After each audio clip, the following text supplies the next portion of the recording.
I think what's so interesting is in the conversation about social TV, so much of the dialogue is around how one uses social, to discover, get involved with, experience television content. So it's really about how you take TV and make it social.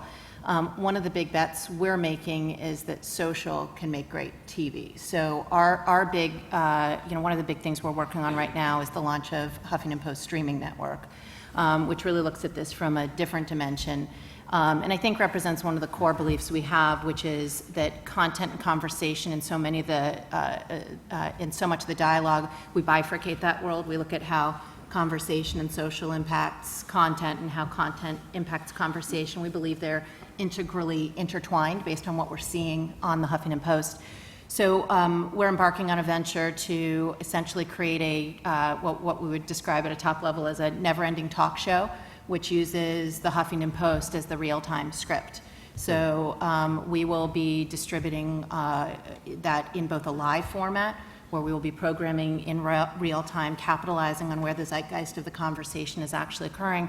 But then we also recognize, where some of this conversation has been, which is there's a synchronous live experience, but there's also an on-demand piece of it, and you have to enable both. And so we're enabling that both as a live experience as well as taking that show essentially and breaking it into clips that can be viewed on demand, that can be shared through social mechanisms, and that can obviously be promoted throughout people's social networks.